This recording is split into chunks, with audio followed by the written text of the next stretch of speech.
At-Taubah ayat 122, yaitu tentang semangat ilmu dan mengajarkannya. Langsung saja ya, bahwa agama Islam merupakan agama yang sangat lekat dengan ilmu pengetahuan.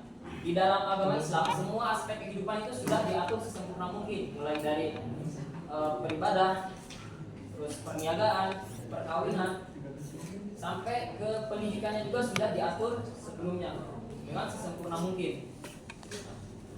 Dengan semua itu harus dilakukan dengan ilmu dan tata cara yang sudah disyariatkan. Karena dalam Islam, ketika misalnya seseorang melakukan ibadah, lalu dia tidak mengetahui ilmunya, tidak mengetahui tata cara bagaimana ibadah ini harus dilakukan, maka kemungkinan besar ibadah ini tidak akan diterima atau tidak akan sah. Bahkan bisa menjadi sebab datangnya dosa. Ketika seseorang melakukan ibadah tapi tidak dengan ilmunya, itu bisa menjadi sebabnya dosa gitu. Nah, oleh karena itu Islam sangat mewajibkan kepada umatnya agar senantiasa menuntut ilmu. Nah, itu ilmu umum atau yang khususnya itu ilmu agama yang sangat harus dituntut, pelajari. Nah, dengan itu kita sebagai peserta didik yang sekarang sudah berada di ruang lingkup pendidikan itu harus senantiasa mempunyai rasa semangat dalam diri masing-masing. Kenapa? Karena di zaman sekarang ini hal yang mempengaruhi atau yang sangat berpengaruh untuk berdirinya Islam, tegaknya Islam itu bukan dengan berperang lagi, tapi dengan mencari ilmu, menuntut ilmu lalu mengajarkannya. Itu. Seperti dalam surat At-Taubah ayat 120 ini. Baik, saya bacakan terlebih dahulu ya. A'udzubillahi minasyaitonirrajim. Wa ma kana al-mu'minuna liyanfiru kaffah falaula nafara min kulli firqatin minhum qa'ifatun liyatafaqahu fid-din wa liyunziru qaumahum idza raja'u ilaihim la'allahum yarji'un. Ya, la'allahum yahdharun. Ya, artinya tidak sepatutnya orang-orang mukmin pergi semuanya ke medan perang. Mengapa sebagian dari setiap golongan di antara mereka tidak pergi atau tinggal bersama Rasulullah untuk memperdalam pengetahuan agama mereka dan memberi pengertian kepada kaumnya apabila mereka telah kembali agar mereka dapat menjaga dirinya. Baik, selanjutnya silakan teman-teman baca bareng semuanya. A'udzubillahi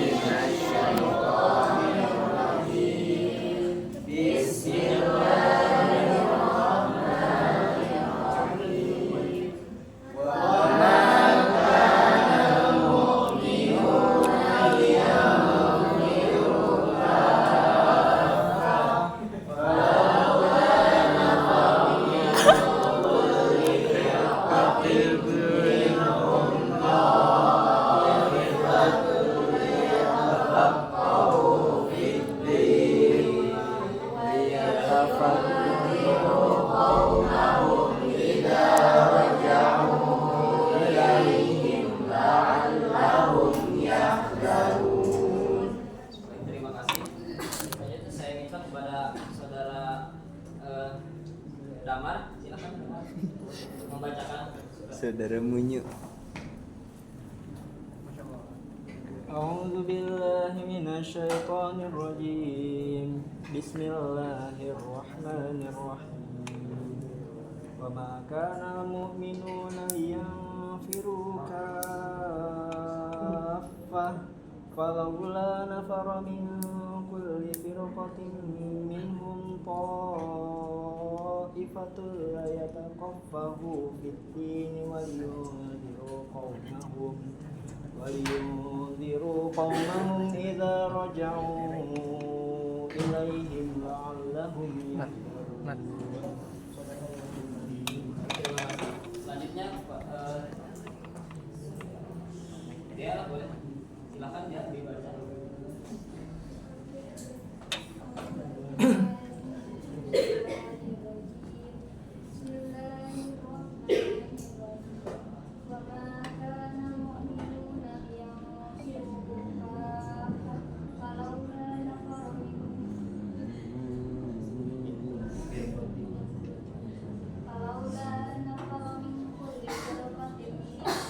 طائفة يتفقهوا في الدين قومهم إذا رجعوا إليهم لعلهم يرشدون. Terima kasih. Selanjutnya,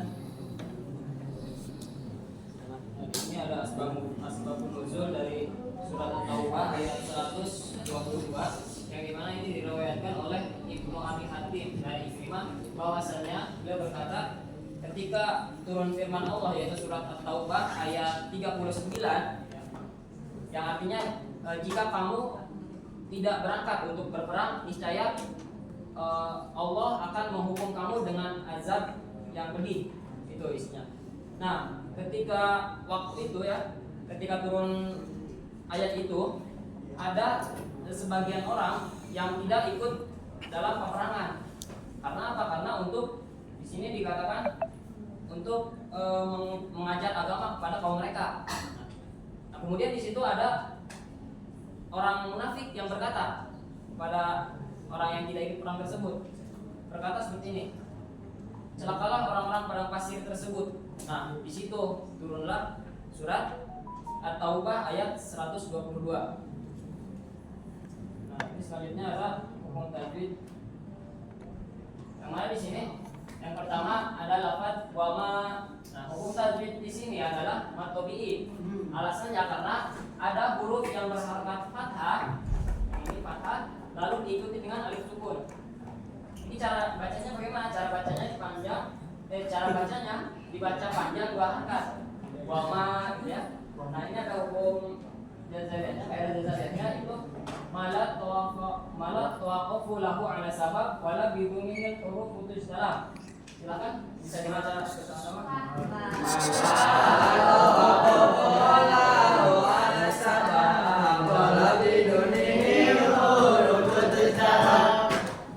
Kemudian yang kedua itu ada lafaz anal mu'minuna. Nah, di sini hukum tajwidnya yaitu alif lam qamariyah. Karena mengapa disebut alif lam qamariyah? Karena ada alif lam yang diikuti huruf qamariyah yaitu mim. Nah, di sini ya.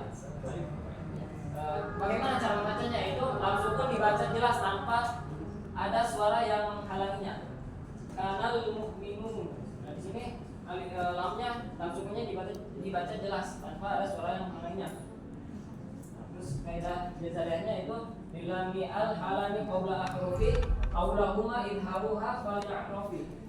Silakan dibaca. Lilami halani qabla ahrufi aulahuma idharuha fal ya'rafi.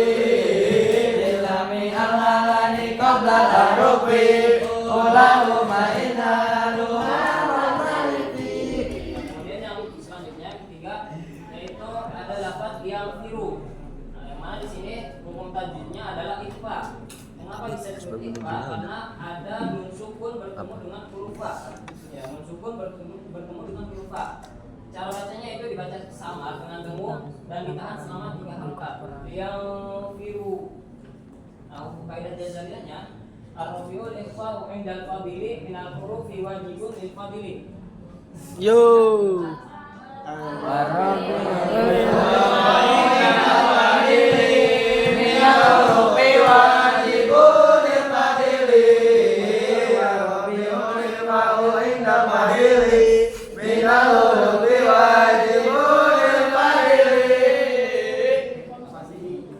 Selanjutnya ada elaborasi dari isi kandungan surat At-Taubah ayat 122. Nah, di sini Terus. Di sini saya mengambil dari 5 tafsir. Untuk selebihnya ada di makalah tuh dari beberapa jurnal ada, tapi di sini saya mengambil 5 tafsir. Yang pertama tafsir Al-Marawi, yang kedua tafsir Al-Misbah, yang ketiga tafsir Al-Azhar, keempat tafsir Ibnu Katsir, dan kelima yang terakhir tafsir Munaf. Nah, mungkin di sini tidak akan dijelaskan semuanya ya, karena mengingat waktu juga terbatas. Jadi mungkin cuma beberapa. Nah, yang pertama ada tafsir Al-Marawi. Dalam tafsir Al-Marawi ini dikatakan bahwa tidak sepatutnya orang-orang mukmin itu mengikuti perang dengan seluruhnya. Maksudnya orang mukmin itu tidak patut seluruhnya ikut dalam peperangan. Karena apa? Karena sebenarnya perang itu adalah fardu kifayah, yang mana fardu kifayah ini ketika sudah ada yang melaksanakan, sudah ada yang mewakili, maka yang lainnya sudah tidak diwajibkan lagi, gugur kewajibannya. Berbeda dengan fardu ain yang mana semuanya harus ikut, tidak fardu ain. Tapi perang ini bisa menjadi fardu ain ketika perang ini langsung diperintahkan oleh Rasulullah. Rasulullah memerintahkan kepada umat supaya ikut perang semuanya, misalnya gitu. Nah itu baru hukumnya fardu ain. Nah mengapa cukup segolongan saja atau sebagian saja dari umat? Mengapa tidak semuanya? Karena untuk membagi-bagi tugas. Yang sebagian berperang dan yang sebagian yang lainnya itu adalah untuk menuntut ilmu. Karena tujuan dari ayat ini ya, itu adalah pentingnya menuntut ilmu. Nah yang selanjutnya itu dari tafsir Al-Misbah. Dalam tafsir Al-Misbah ini disebutkan dikatakan ayat ini menuntun kaum muslimin untuk berbagi tugas dengan mengucapkan bahwa tidak sepatutnya umat muslim itu ikut untuk pergi semua dalam medan perang. Sehingga tidak ada lagi yang melaksanakan tugas yang lainnya gitu. Nah, dalam tafsir Al-Misbah ini dikatakan bahwa sebagian umat untuk berperang dan sebagian lagi untuk bersungguh-sungguh dalam mencari ilmu. Karena ayat ini menggarisbawahi pentingnya menuntut ilmu. Ketika perang itu adalah bertujuan untuk misalnya menguasai suatu wilayah, ya, suatu wilayah Islam itu. Nah, menuntut ilmu juga tidak kalah pentingnya, sama-sama untuk menyebarkan ilmu ajaran Islam kepada wilayah-wilayah lain sehingga Islam itu dapat tersebar secara luas.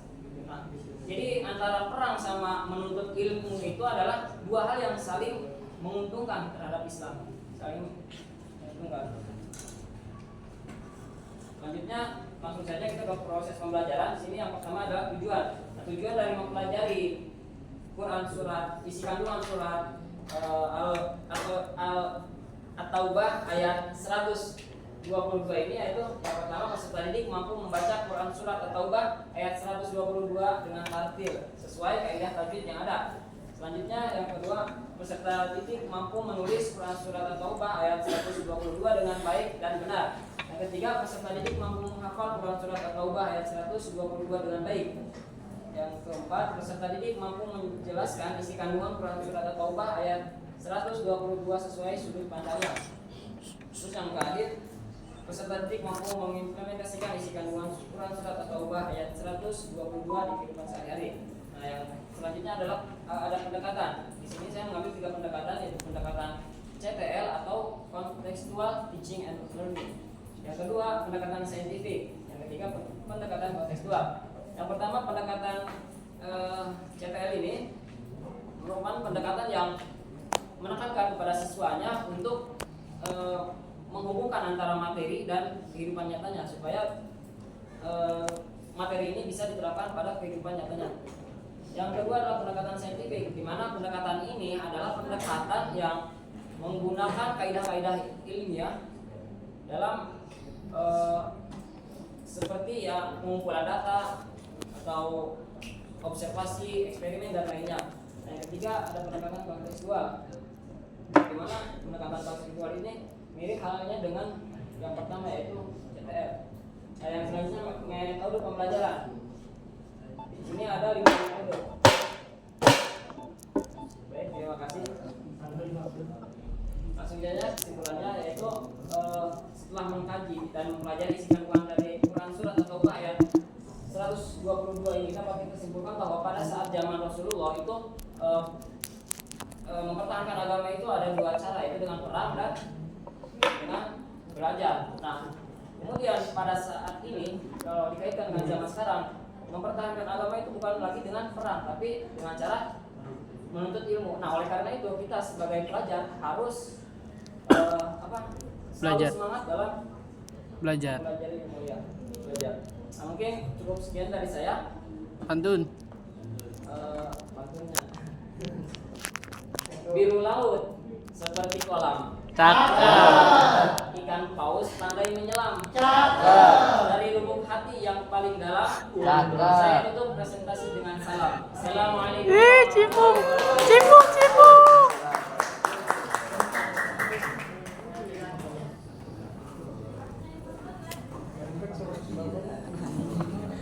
Bung Burukan, Mak.